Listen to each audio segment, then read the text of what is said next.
সন্ত্রাস করেছে, আগুন দিয়েছে, বাস পুড়িয়েছে, মানুষ পুড়িয়েছে, ট্রেন পুড়িয়েছে। এই বিএনপি এবং জামাতের চিহ্নিত সন্ত্রাসীরা আমার পুলিশ সদস্যকে যারা হত্যা করেছে, পুলিশের ইউনিফর্মের গায়ে যেহেতু আঘাত করেছে, তাদের একজনকে কিন্তু ছাড়া হবে না।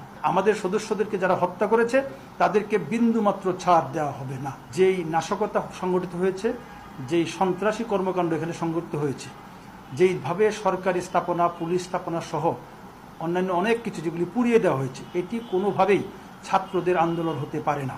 এটি নিশ্চিতভাবে বিএনপি এবং জামাতের যারা সন্ত্রাসীরা, তারা এই ছাত্রদের সঙ্গে মিশে গিয়ে ছাত্র আন্দোলনকে ভিন্ন খাতে প্রবাহিত করার জন্য তারা কিন্তু এই কাজগুলি করেছে। আমরা স্পষ্টভাবে বলতে চাই, এই নাশকতার সঙ্গে, এই অগ্নি সন্ত্রাসের সঙ্গে কোনোভাবেই যারা সাধারণ ছাত্র, ঢাকা বিশ্ববিদ্যালয় সহ অন্যান্য বিশ্ববিদ্যালয় বা কলেজের ছাত্র, তারা কোনোভাবে এই নাশকতার সঙ্গে জড়িত নয়। এই নাশকতার সঙ্গে একেবারে 2013 থেকে শুরু করে 2023 সাল পর্যন্ত যারা বিভিন্ন সময়ে অগ্নি সন্ত্রাস করেছে, আগুন দিয়েছে, বাস পুড়িয়েছে, মানুষ পুড়িয়েছে, ট্রেন পুড়িয়েছে, এই বিএনপি এবং জামাতের চিহ্নিত সন্ত্রাসীরা তারা এই ঘটনার সঙ্গে প্রত্যক্ষভাবে তারা এখানে অংশগ্রহণ করেছে, মদত দিয়েছে, বিনিয়োগ করেছে এবং ধ্বংসলীলা চালানোর জন্য তারা নির্দেশ দিয়েছে। 250-টিরও বেশি ডিজাইন অপশন নিয়ে ওয়ালটন স্মার্ট ফ্রিজ, বোঝে আপনার প্রয়োজন। কাজে তাদের অনেক তথ্য আমরা পেয়েছি এবং আরও পাচ্ছি। সমস্ত ফুটেজগুলি যেই সকল জায়গায় আক্রান্ত হয়েছে, সে সমস্ত ফুটেজগুলি আমরা কিন্তু আমাদের নিজস্ব যেগুলি রয়েছে সেখান থেকে আমরা সংগ্রহ করার চেষ্টা করছি। পাশাপাশি অসংখ্য ওপেন সোর্স থেকে সাধারণ মানুষ অনেক ভিডিও করে রেখেছে এবং সেই ভিডিওগুলি কিন্তু এখন আমাদেরকে দিচ্ছে।